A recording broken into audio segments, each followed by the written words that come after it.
The story begins with Kamishiro making the same old commute to do the same old job every single day of his miserable life. He was always told that a routine-filled life would lead to happiness, but deep inside there was a small part of him that wanted something different. One day, Kamishiro looks closely at a strange scene on his TV, and to his shock, he suddenly gets teleported somewhere. A mysterious man appears and says that he is the one who manages the solar system, which makes Kamishiro wonder if that means he's an alien. The man explains that he's closer to a god and shows Kamishiro a planet called Matius. This planet has failed to thrive no matter what they do, as civilizations on Matius keep dying out every now and then, and this failure has gone on for too long.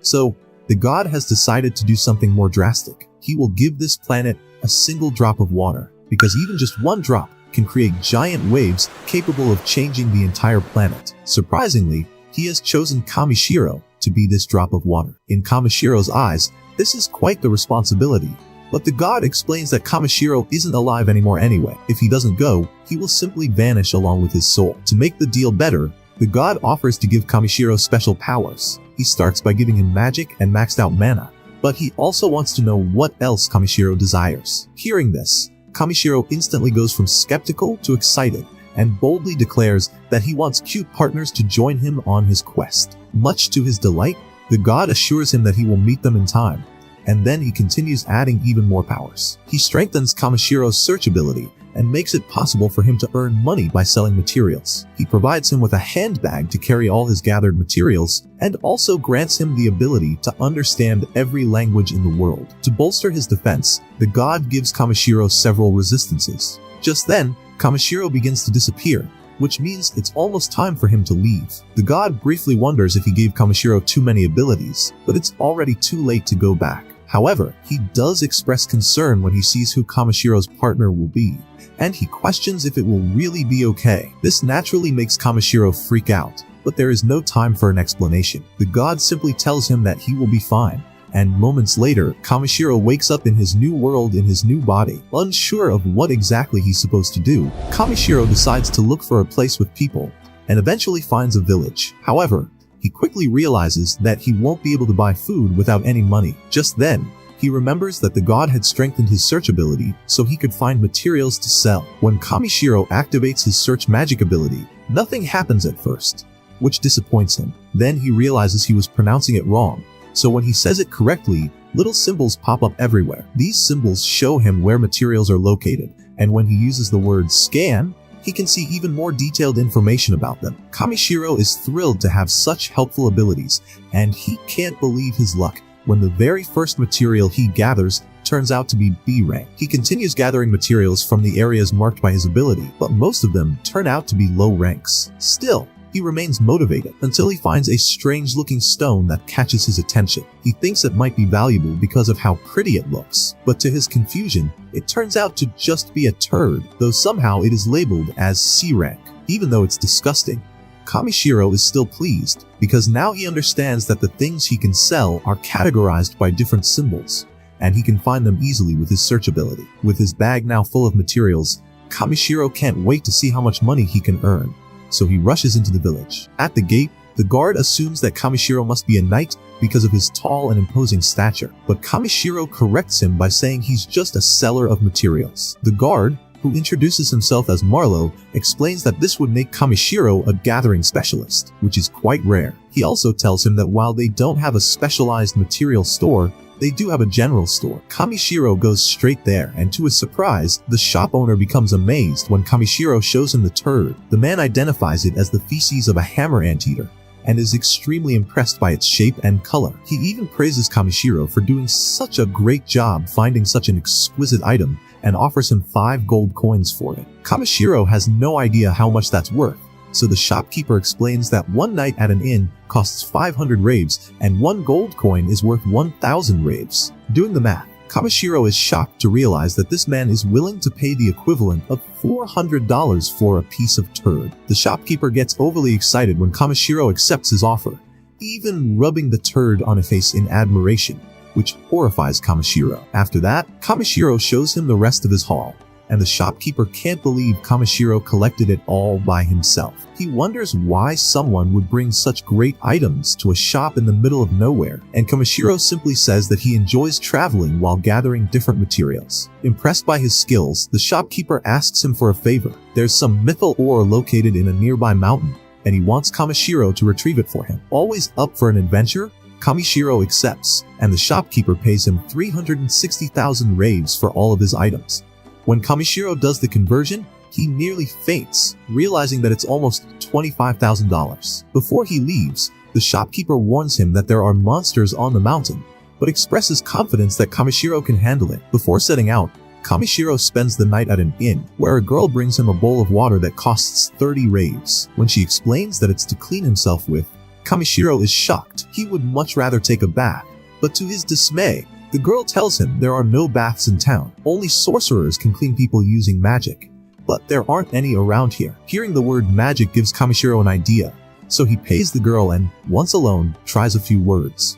When he says, "clean," the magic activates, and moments later he finds himself cleaner than he has ever been in his entire life. This makes him realize that he can perform all kinds of magic as long as he finds the right words for it. On his way to the mountain, Kamishiro begins to get the hang of things, and for the first time he encounters a spade symbol. Curious, he goes to investigate, but is horrified to find that it marks a skeleton. His ability is even able to show him the name of the person who died and their rank. Next to the skeleton, Kamishiro finds a family amulet, and his ability shows that it was made by the man's mother. When he opens a letter inside, he finds it's from the man's sister, urging him not to push himself too hard. Feeling a sense of responsibility, Kamishiro buries the skeleton before moving on. Later, he sets up camp, creates a barrier around himself, and prepares a stew using the herbs he collected, even adding some seasoning. When he tastes it, he's amazed at how delicious it is, and declares that getting isekai'd was the best thing to ever happen to him. Eventually, Kamishiro reaches the Forest of Ancient Dragons,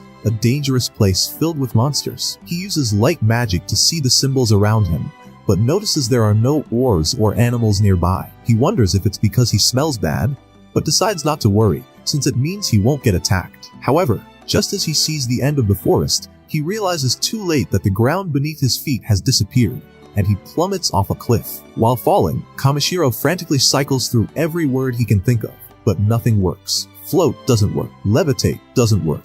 But when he finally says fly, the spell activates, and he manages to land safely. He's ecstatic to find ore symbols all around him, and he eagerly begins gathering as much as he can. Still, he doesn't find any mythal ore until he notices a faint symbol deep within a mountain wall, saying, "Blaze." He fires a fireball to break through the wall and finally discovers the ore, though there isn't very much. Suddenly, the cave starts to shake, but instead of leaving, Kamishiro decides to explore further. Going deeper, he comes across a strange pool of water clearer than anything he has ever seen. Scanning it reveals that it's double S rank, making it the most valuable thing he's found so far. The scan also explains that the water contains the magical element of an ancient dragon, which means a dragon must live there. Kamishiro doesn't worry about that and prepares to take some water. Before filling his container, he decides to test if the water is drinkable by taking a handful. Just then, a massive dragon emerges from the water, furious that Kamishiro didn't respond to him. In disbelief, Kamishiro faces the terrifying beast, but the dragon is surprised as well. Kamishiro is able to withstand his overwhelming presence. Kamishiro quickly apologizes for intruding, and the dragon is impressed by his courage. Kamishiro introduces himself as a human, though the dragon finds that hard to believe, since he felt such an overwhelming amount of mana from him, enough to rival even his own. The dragon introduces himself as Valdius, the ancient dragon,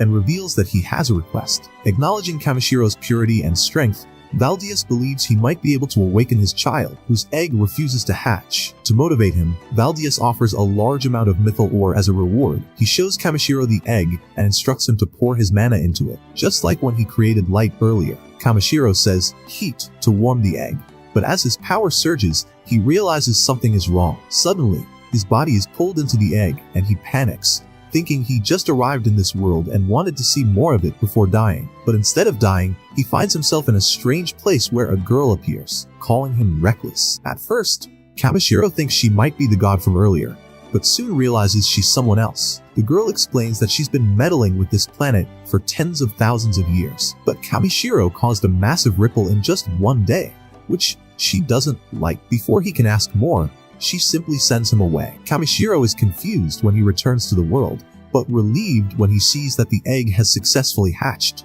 Valdius asks him to name the baby dragon, though Kamishiro hesitates at first. Valdius explains that the child already has its true name, and he just wants Kamishiro to give it a common one. Kamishiro agrees and names the baby dragon Black. Valdius tells Black to explore the world freely, and the newborn dragon immediately joins Kamishiro's party, though Kamishiro points out that Black was just born and questions whether it's safe to send him with a stranger. Valdius isn't worried. He assures Kamishiro that he's stronger than even him and feels safe leaving his child in his care. As a reward, Valdius shoots a beam at Kamishiro's bag, filling it with mythal ore, before saying goodbye. Overjoyed, Kamishiro formally asks Black to accompany him on his journey as a gatherer, and the little dragon happily agrees. Kamishiro couldn't be happier, and before setting off, he even uses magic to clean up his new stinky little companion. After giving Bee a good bath to get rid of its stinky smell, mainly to protect his own poor nose during their upcoming adventures, Takaru exits the cave with the cheerful baby dragon buzzing excitedly around the forest. Watching Bee flap its tiny wings and dart through the air, Takaru decides it's better not to travel at night and instead sets up camp for the evening. Feeling hungry, he prepares to cook and pulls out a flask of magic elemental water. As he looks at it, he recalls how V once connected his bag to the magic lake, allowing him to easily draw food and water for B whenever needed. B eagerly drinks from the flask, then adorably asks for more.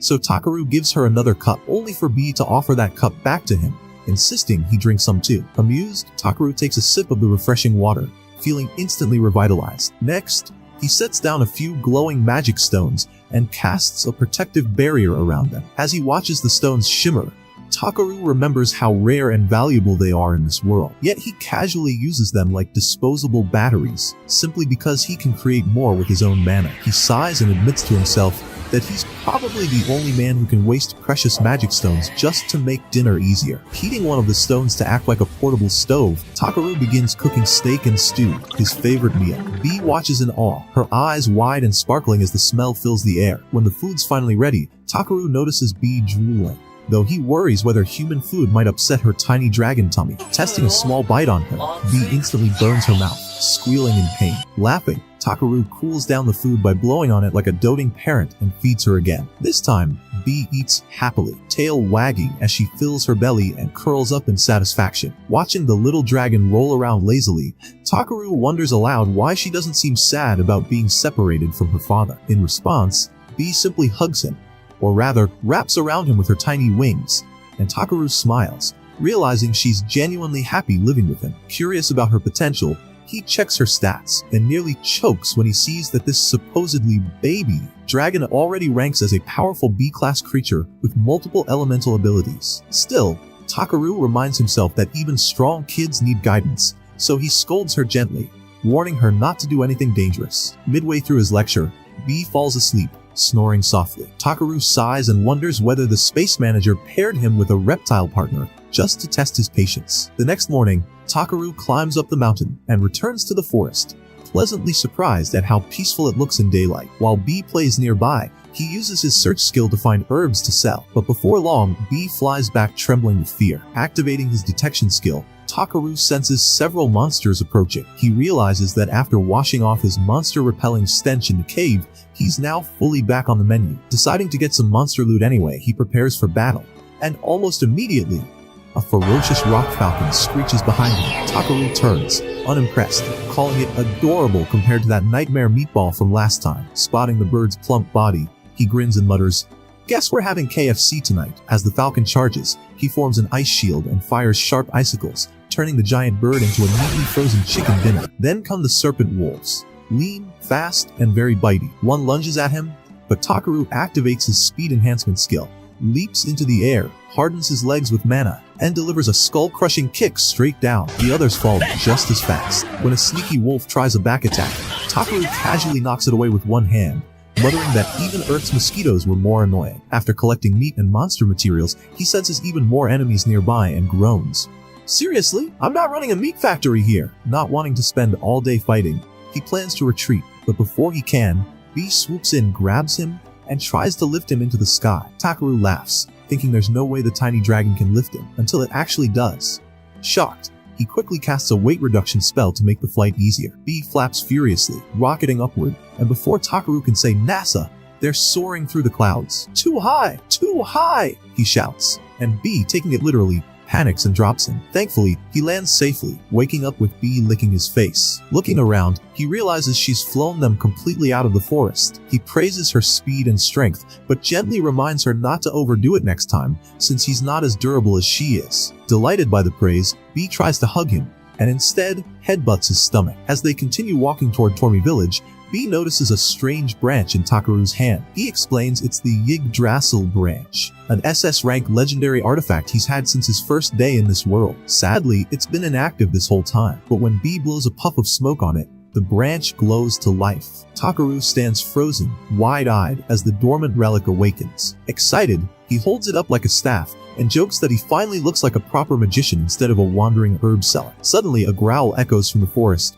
and Takaru warns B to stay alert. But before he can stop her, the baby dragon zooms off toward the sound. Chasing after her, Takaru finds B circling a tree where a young elf girl lies unconscious. He wonders if a monster attacked her, but her rumbling stomach answers the question. She's just starving. The elf weakly asks for water, and Takaru immediately hands her some from his magic bag. She gulps it down, sighing in relief, then shyly admits she's still hungry. Remembering his leftover lunch, Takaru gives her a sandwich, which she devours like a wild animal. Watching an elf, a creature he thought would be elegant and graceful, scarf down food with crumbs flying everywhere, Takaru is stunned. I thought elves were supposed to eat flowers or something, he mutters. The girl thanks him between bites, calling his food divine. He laughs awkwardly, saying that even stale bread tastes heavenly when you're starving. She insists she's feeling much better now, though she can't believe how quickly she ran out of supplies. Takaru scolds her for leaving the village so carelessly without food or a map. When he points out that she smells more like a compost heap than a flower field,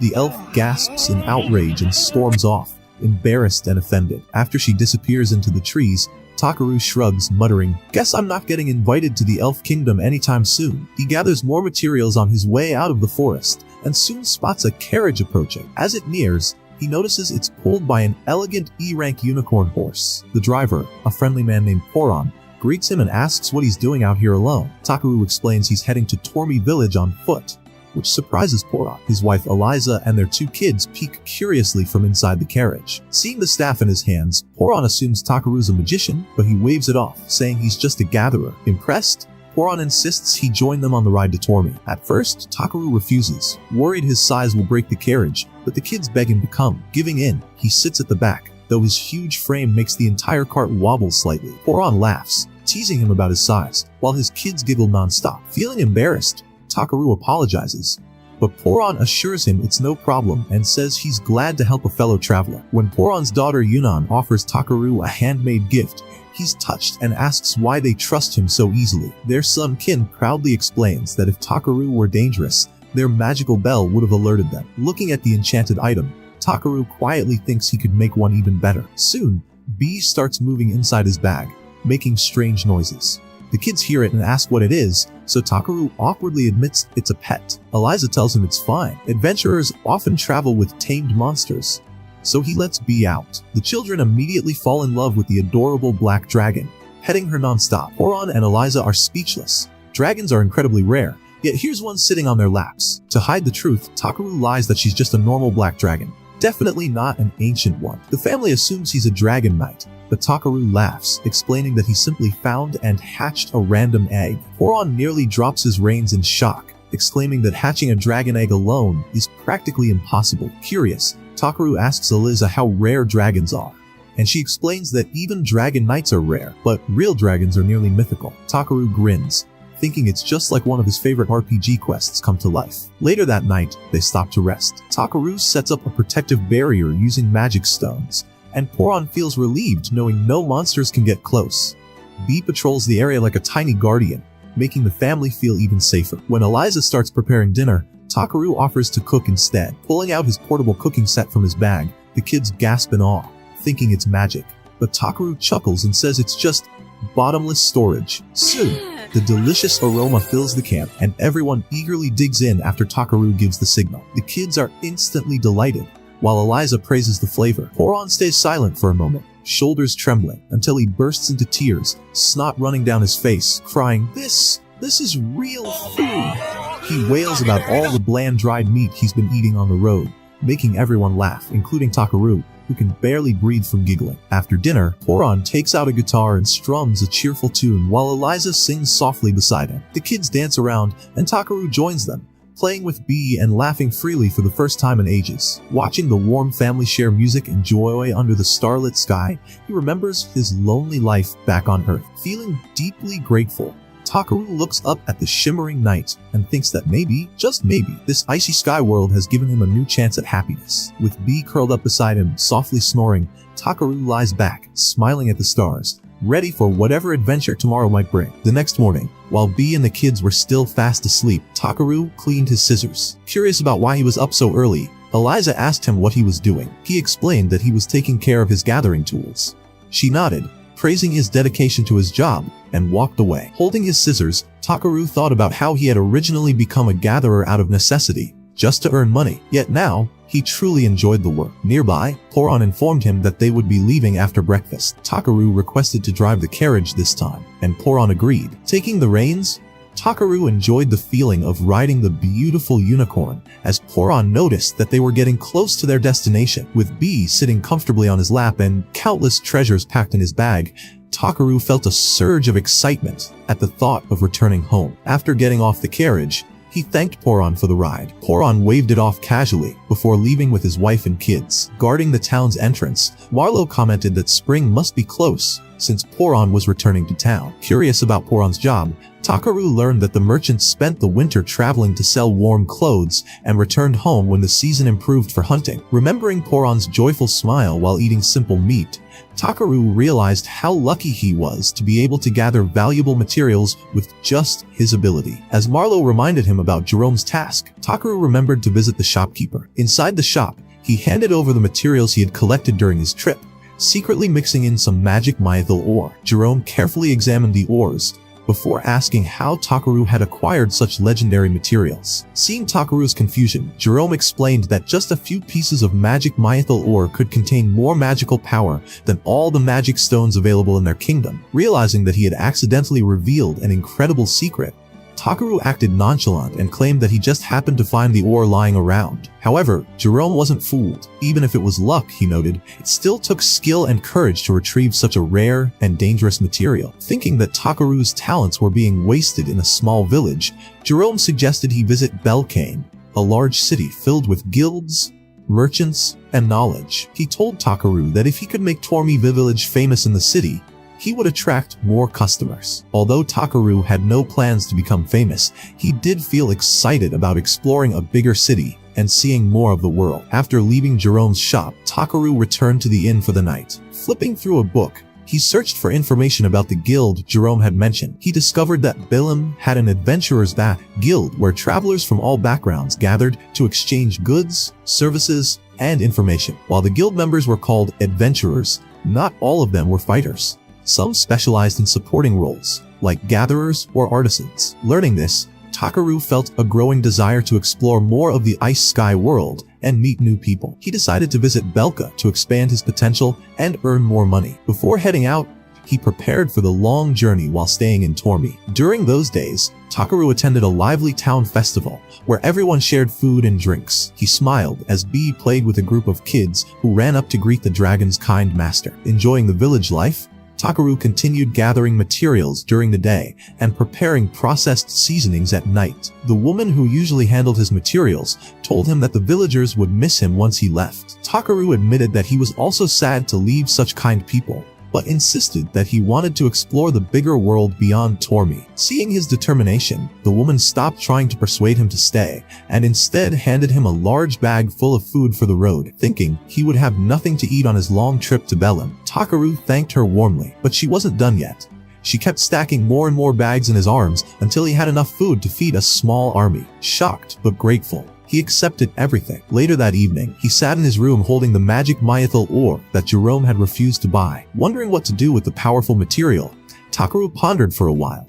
While Bee, tired of thinking, lay down and reflected on the villagers' kindness. Deciding that he wanted to repay their generosity, Takaru came up with an idea for a useful gift. Sitting down at his table, he placed the magic mythil and a lantern beside each other. Focusing his mind, he created a spark between the two items and successfully fused them together, creating a magic lantern. The next day, as Takaru prepared to leave the village, all the villagers gathered at the gate to say goodbye. After greeting them, he handed the magic lantern to Marlowe. He explained that the lantern carried a spell that would generate a barrier around Tormi, protecting it from any kind of threat. Marlowe was humbled by the incredible gift, but Takaru insisted that it was only fair to repay the village for their kindness. He asked Marlowe to keep the village safe until his return, and Marlowe told him that he was always welcome back. Just then, Jerome interrupted their heartfelt farewell, taking the lantern in his hands and asking if Takaru had somehow created it using the magic mythil. Before Jerome could press further, Takaru ran off, leaving the shopkeeper shouting questions behind him. As the villagers waved goodbye, Jerome wished him good luck on his journey. A few days later, Takaru and Bee walked through a clear meadow, enjoying the peaceful scenery. Their relaxation was cut short when they encountered a giant land crab. Scanning the creature, Takaru learned that it was an omnivore that lived on land. Though most people thought the crab was too ugly to eat, his scan revealed that its inner shell contained delicious, edible meat. Excited by the prospect of a new ingredient, Takaru decided to turn the predator into dinner. He cast a hardening spell to boost his defense, while Bee flew up and unleashed a powerful sound attack that instantly knocked the crab unconscious. However, two more appeared, surrounding them. Cornered, Takaru thought the fight would be easy, since crabs could only move sideways. But to his surprise, they suddenly rushed forward. As their pincers came crashing down, Bee grabbed Takaru and flew him up, causing the crabs to smash into each other. As they fell to the ground, Takaru thanked Bee before turning back to finish the battle. When the first crab got back up to attack again, Takaru used his staff like a baseball bat and sent it flying with a powerful swing. Once all the crabs were defeated, he hardened his hand into a makeshift knife, chopped off their legs, and exposed the meat. Placing it all into a giant pot, he added salt for simple seasoning. When the pot began to bubble with the aroma of freshly cooked crab, Takaru and Bee eagerly peeled away the shells and tasted the tender meat. Both of them fell in love with the flavor, and Takaru told Bee that they would continue exploring for more delicious delicacies in the future. After a few weeks, Takaru finally reached the big city of Beltzim. Staring at the towering border walls, he was amazed by the city's advanced architecture. Before entering, he learned that Belka was a medium-sized city in the Beltzim kingdom,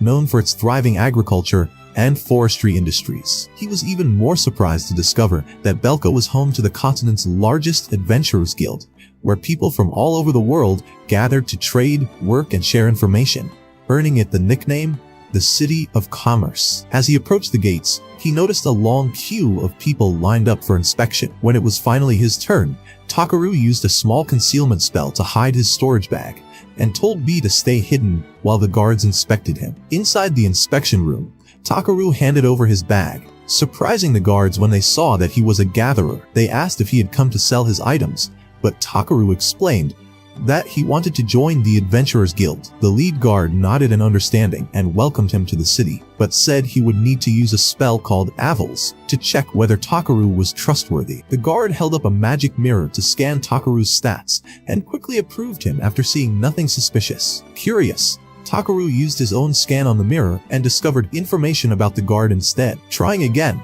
he found that the guard's mirror could only reveal his name, age, and some other basic details. Nothing that would expose his secrets. Relieved, he listened as the guard suddenly asked why he possessed a dragon's blessing. Deciding to tell the truth, Takaru revealed Bee, his baby dragon. The guard nodded in recognition, but instructed him to mark Bee as his partner so that people could identify it within the city. Rummaging through his bag, Takaru pulled out a bracelet he had received from Poron's kids and gently placed it on Bee's tail as a marker. Happy with the new accessory, Bee flew around in excitement, while the guard explained that he would have to inform the city's mayor about the dragon's presence. The assistant returned Takaru's bag, and the guard finally welcomed him into the city. Passing through the dark border walls, Takaru and Bee were briefly blinded when sunlight poured in from the other side. They found themselves standing in a bustling city filled with noise and life. Bee pointed toward the direction of the guild, and together, they made their way there. Inside the guild hall, they found a large crowd of adventurers gathered in the spacious interior. A bunny girl receptionist named Ariana greeted Takaru warmly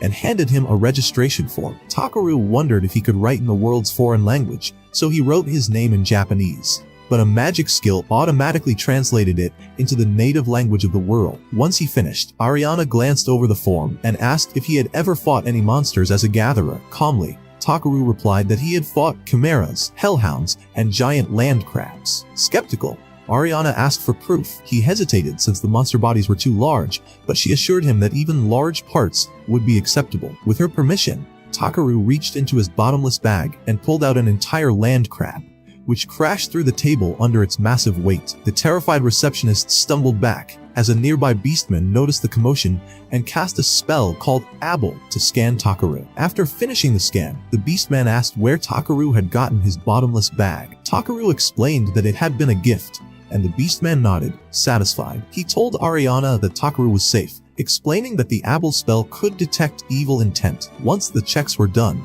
the beastman told Takaru he could sell his meat now. But Ariana reminded him that they were still in the middle of his registration. The man asked why Takaru was carrying around a giant crab, and Takaru casually replied that he planned to have it for dinner. His nonchalant response left the entire guild stunned, but the beastman simply shook his head, ignoring Takaru's odd tastes. Then he asked if Takaru was alone, and Takaru pointed to B. Noticing the baby dragon, the beastman laughed, surprised to see such a rare creature partnered with a gatherer. Watching the scene unfold, the other adventurers began talking among themselves, intrigued by Takaru's unique potential. As the crowd pressed in, Ariana quickly pulled him away to a private room to finish his registration in peace. Once everything was finalized, she handed him an adventurer's band, explaining that he would start as the lowest F rank. Takaru accepted the band, and B chirped happily, excited that they now had matching accessories. With their new roles secured, the dragon and his master clinked their bands together, ready to embark on a new adventure, eager to see what exciting futures awaited them in this vast world. A few peaceful days later in Beltsim, Takaru finally tracked down the family of the deceased adventurer he had found in the woods. The family, stricken with grief, listened in silence as Takaru gently assured them that the man had not suffered in his final moments. He handed them a letter written in the adventurer's final hours. Heartfelt words meant for those he loved most. Ballura's father, voice trembling, thanked Takaru for returning his son's belongings, but in the middle of his gratitude, a painful cough racked his body. Concerned, Takaru immediately noticed the unnatural sound in the man's breathing and recalled that Ballura had been desperately searching for medicine to cure his father before his untimely death. Originally, Takaru had intended only to return the possessions, but moved by the man's condition and Ballura's love for his family, he decided to heal the father himself, channeling his gentle magic to ease his suffering. After fulfilling this quiet act of kindness, Takaru made his way to the Adventurers Guild, where he submitted a batch of rare herbs he had collected on a quest. The guild clerk was delighted with his results and praised his growing reputation. From around the corner, Ariana appeared, looking slightly sheepish as she greeted him. With a wry smile, she asked if Takaru could handle the mountain of gathering requests that had piled up, all of which were addressed directly to him. Thanks to his newfound popularity in Beltsim, Takaru scratched his head awkwardly and replied that he could only manage a few at a time. After carefully choosing some simpler quests, he decided to treat himself to a well-deserved break and headed to the local public bath. He fondly remembered the first time he had visited it. Back then, it was filthy, practically a pigsty. Thanks to his powerful cleaning magic, the place was now transformed into a pristine hot spring. Sinking into the soothing water, Takaru sighed in contentment, finally allowing himself to relax. But his peace was short-lived. A large, scaly figure entered the bath. It was the lizardman adventurer, Clay. Grinning, Clay mentioned that his old injury had started to act up again. Remembering the sick man he had healed in the slums, Clay began to question Takaru about his unusual healing abilities. Takaru, trying to remain modest, explained that he merely mimicked the techniques he had seen real healers use. Clay, impressed yet amused, noted that Takaru hadn't taken any payment from the family he helped, praising his generosity. Takaru laughed awkwardly, admitting that real doctors might be angry with him for providing free healing and potentially hurting their business. Clay chuckled at his innocence, shaking his head. Then, his tone grew serious. He asked why someone as powerful as Takaru chose to stay at a low adventurer's rank. Takaru explained that he simply preferred to stay low profile. Clay, however, warned him that being too humble might actually draw even more unwanted attention. With that, the lizardman stood, advising Takaru to learn the unspoken rules of the city before leaving. Later, after finishing another quest, Takaru returned to the guild. The clerk once again brought up the idea of him raising his rank, but Takaru politely declined.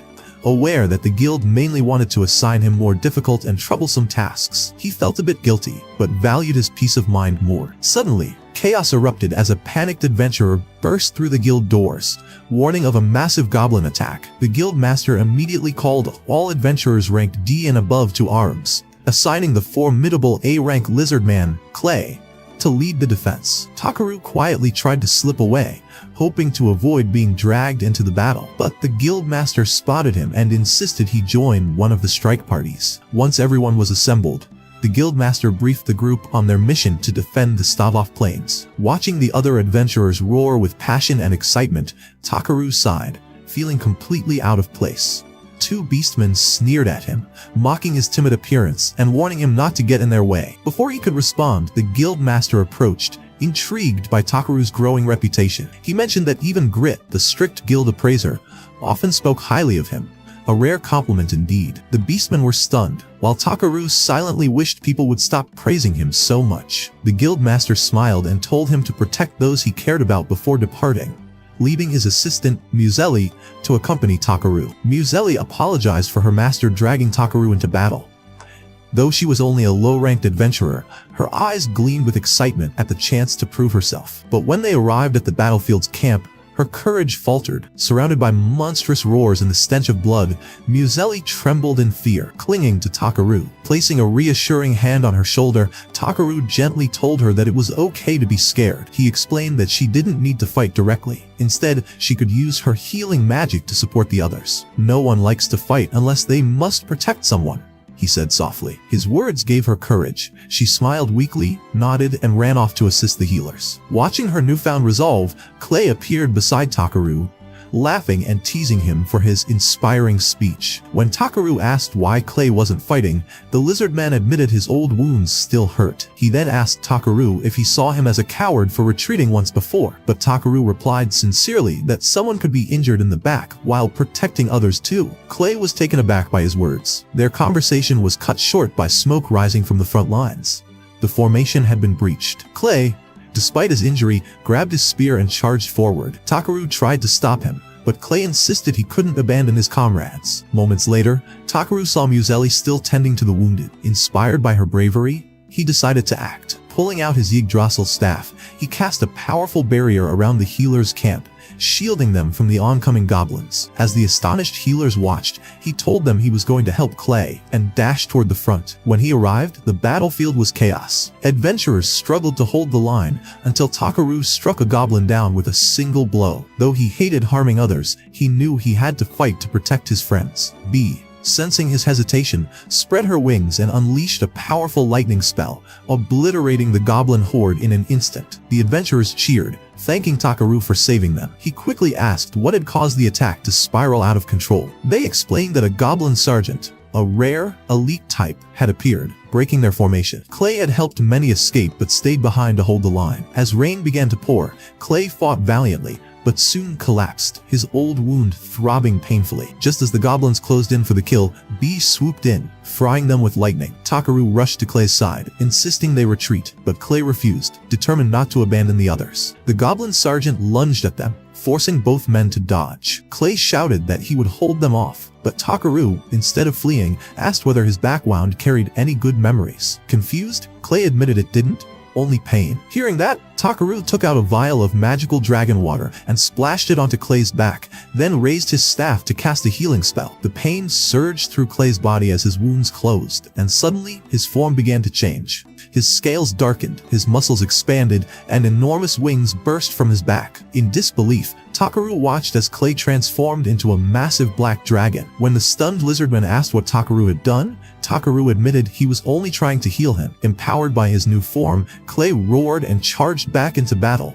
effortlessly decimating the goblin army. After the battle, the guildmaster approached Takaru, asking if he had been responsible for awakening Clay's true power. Takaru nodded modestly, and when questioned about the lightning that scorched the battlefield, he clarified that it had been B's doing. The guildmaster, wary of Takaru's hidden abilities, chose not to pry further and rewarded him handsomely for his efforts. That evening, Clay, now back in his lizardman form, angrily confronted Takaru, demanding an explanation. Takaru awkwardly claimed ignorance, saying it must have been the dragon water. When Clay asked what that was, Takaru explained that it came from the ancient dragon V's cave, B's father's lair. The mention of an ancient dragon left Clay speechless.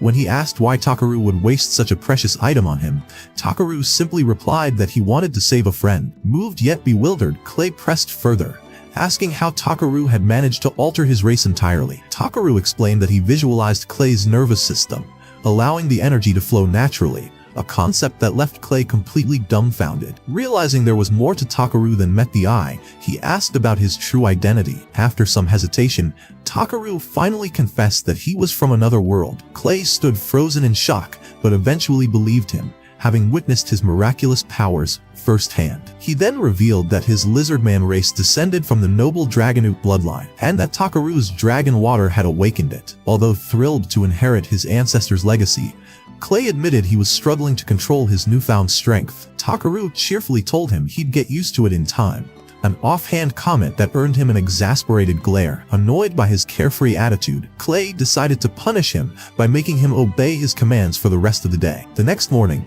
life in Belchim had returned to normal. Watching the bustling streets, Takaru smiled, grateful for the city's resilience. With B perched on his shoulder, he walked into a weapon shop, curious about improving his gathering tools. The shopkeeper, a young woman named Ribble, greeted him warmly. Percival, running through an open field when he spots a rock bird in the sky. Seeing one fly around there is rare, so he calls his grandfather, a man who clearly never misses arm day, to help him catch it. With nothing else to use, Percival picks up a pitchfork and hurls it several stories into the air, striking the bird so hard that it tumbles off a cliff. Determined not to let the bird get away, Percival jumps after it, grabs the bird, and just in time catches himself on a rock, miraculously not dying. They return home, where Grandpa Vargas prepares the bird while doing everything with one hand. They sit down to eat, but in the background there is an unsettling purple magic on the bird, which cannot be a good sign. After the meal, they go outside for a light sparring match. Grandpa wins. Percival gives his all in the brief fight, proud of his effort,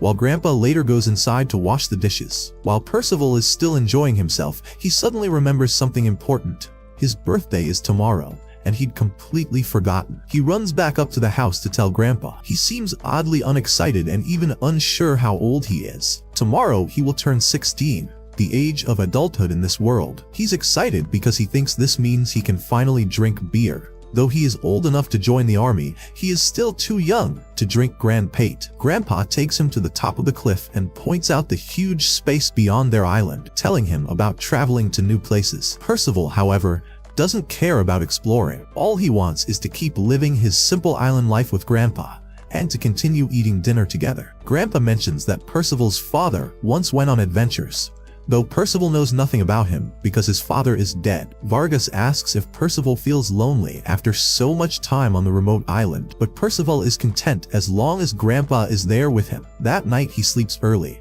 dreaming of the stars and the amazing things Grandpa had described. Percival wakes to the sound of a knight in a floating boat, discussing how his bird had been shot down earlier, implying the person he seeks might be on the island. Percival approaches the knight, awed to see a knight in a flying vessel, and tells him that Vargas is his grandfather, asking how the knight knows him. The knight, named Ironside, says he knew Vargas 16 years ago when he was still a holy knight. Percival, unthreatened by the stranger, asks why a friend would visit in full war gear and why Grandpa never mentioned such a close companion. He tells the knight that Vargas is making breakfast on the other side of the hill. With that information, the knight heads over to confront Vargas. Ironside invites Percival to play with the flying boat to pass the time. At first, Percival is thrilled and has fun, but slowly realizes something is wrong. Sensing danger, he runs to help his grandfather. Vargas is chopping carrots for breakfast when Ironside appears and raises his sword, unleashing an attack that blasts Vargas back into his house. The structure remains mostly intact, and Vargas leaps back into the fight, their swords clashing. Percival arrives too late to stop the initial strike and watches in horror as his grandfather is grievously wounded. He yells at the knight to stop, hurls a rock thrown by the blast at Ironside, but it causes no damage. Percival suddenly finds himself directly in the line of fire for another shot. Vargas steps between them, stopping Ironside from shooting Percival, and urges the boy to flee while he still can. But Percival refuses to leave his beloved grandfather. The knight, however, refuses to let either of them go and slashes Vargas repeatedly, then strikes Percival with a powerful blast. Vargas, bleeding and dying, asks Ironside why he would kill him now. The knight coldly explains that prophecy warned a few days ago that the Knights of the Apocalypse would bring down Lord King Arthur and destroy the world. They don't know much about these knights, so he chose to kill Vargas now just in case. He insists that the brutal choice was for the greater good as he walks away. Percival, shattered, apologizes for failing to protect his grandfather and is stunned that Vargas's body is still whole after such devastation. Vargas comforts him, telling Percival he should not have to guard someone like himself, and that after the blast that tore through the mountain, Percival should find someone safer. Percival lies, insisting he is content to remain on the island forever, and does not want to go on adventures, believing this may be some divine punishment. Vargas is pleased by the boy's declaration and smiles faintly, but he soon sees more blood and warns that his time is short. Before dying, Vargas tells Percival that the knight's name is Ironside, and that Percival's father, who died when Percival was young, was not the kind of man who would cut his son into pieces. Vargas cannot fully explain everything now, but urges Percival to find Ironside if he wants the whole story. He apologizes and tells Percival he must begin his journey alone. It will be hard, but Vargas knows the boy can handle it, for he taught him to be tough. The next morning, Percival wakes to find his grandfather dead. Overcome with grief, he buries Vargas, dons a helmet, flicks his cape back, and sets out to begin his trip. He climbs down the island, but after a whole day of climbing, makes little progress and cannot even see the clouds. Eventually, he reaches the top of a hill, where he looks down at the land below. Excited, he loses his footing and falls, landing on the ground where he encounters a strange creature unlike anything from his island. He tries to introduce himself and explain that he just left the tall island behind in search of a place where others like him might live. The creature does not understand his words and quickly scurries away, but Percival persists and urges it to stay. Its flight leads him to a street performance troupe performing mesmerizing acts. They toss paper into the air and set it ablaze with magic, and Elva astounds the crowd with a disappearing act featuring a monkey in a hoop. The final performer, Donnie, is supposed to showcase a cat-related trick, but refuses to practice without an audience. Percival is genuinely captivated by the performance and expresses his amazement. The troupe, puzzled by his presence in such a remote area, initially rebuffs his request for more magic. Donnie, seeing a chance to profit, offers to accept Percival's personal items as payment for a private performance. He makes Percival levitate, filling the boy with joy and astonishment, but then stealthily steals Percival's belongings. The other performers catch Donnie's theft and reprimand him. He experiences a change of heart, returns the items, and regrets his dishonesty. As he contemplates apologizing, Percival unexpectedly flies past him at great speed, a display that terrifies Donnie. Percival confides in the troupe about his quest to find the Iron Knight, Ironside, whom he accuses of killing his grandfather. The troupe wonders why someone would do such a thing. They perceive Percival's burning need for answers, and the hint of revenge in his tone. None of them recognize the name Iron Knight, but they suggest heading to a nearby town where information might be found. Percival eagerly joins them, and Donnie strikes a deal to allow him to travel with the troupe. They lend him a bow and arrow to test his skill. While firing, Percival nearly hits Donnie, who was standing behind him. Despite the mishap, the troupe accepts Percival as a member of their traveling performing and singing group, and they set out for their next show in a village. Upon reaching the town, two villagers urgently plead for help. A wolf is attacking, and they request Donnie's horse and aid in summoning holy knights. Donnie hesitates, suggesting the villagers trade food and lodging for help, but when they arrive, they discover the wolf is more formidable than expected. Resolute, Percival steps out of the cart to confront the beast. Donnie fears the child is being reckless, but Percival refuses to allow others to suffer, and challenges the wolf with his bow. The wolf reflects his arrows back, one striking Percival in the head and momentarily immobilizing him. The villagers are in grave danger, yet the troupe shields them while the wolf closes in. Suddenly, Percival rises, recovers from the arrow blow, and with incredible strength defeats the wolf, saving the village. The villagers exhale in relief and gratitude. Observing from a cliff through a magic crystal, a mysterious figure notes the wolf's familiar crest with interest and concern. News of the attack quickly spreads. Neighboring villages report similar incidents. Donnie's wounds are tended, and the troupe discusses Percival's whereabouts and intentions. Elva accompanies him to wash up by the lake, and, seeing the scar across his chest and back, marvels at his survival and the healing power of his sleep. She regards him as a child, which makes her wonder about his peculiar qualities, and Percival begins to notice feelings developing between them. As they return to town, villagers celebrate Percival as a hero and raise their glasses in his honor. He joins them, sipping a berry juice and pondering the taste, while Donnie is reminded that he is still a child like Percival and cannot indulge in adult drinks. The mood reveals a shared youthfulness between Elva and Percival. The festivities continue, and Percival asks about holy knights, leading to a discussion of their role in fighting evil and maintaining justice. He inquires about magic and learns more about its limits and how the troop's tricks differ from true holy magic. Meanwhile, the villagers grow uneasy as tales of monstrous appearances in the region increase and the situation seems to worsen. In response to the disturbance, Pelagard, a black knight, arrives seeking the child responsible for the death of his familiar. To his astonishment, he encounters Percival, who he had believed dead. Pelagard knows Vargas and Percival's father, and his questions about them perplex Percival. In need of answers, Percival gives Pelagard an ultimatum: reveal Iron Knight's location within 5 counts or face him. A battle ensues. Despite being initially unarmed, Percival lands a powerful kick that pushes Pelagard backward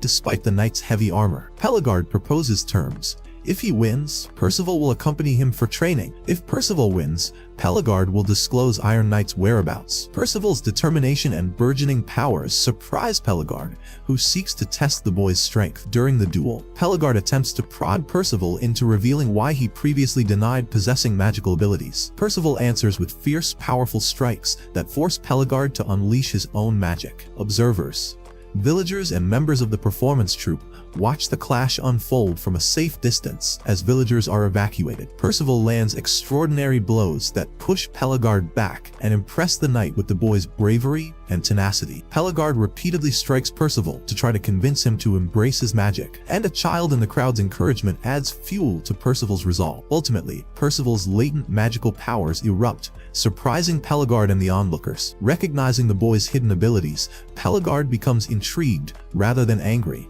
and the crowd stands in awe. Episode 2 concludes with Percival's extraordinary strength acknowledged by all, deepening the mysteries surrounding the Iron Knight and the source of Percival's powers, and setting the stage for future revelations and adventures in the anime.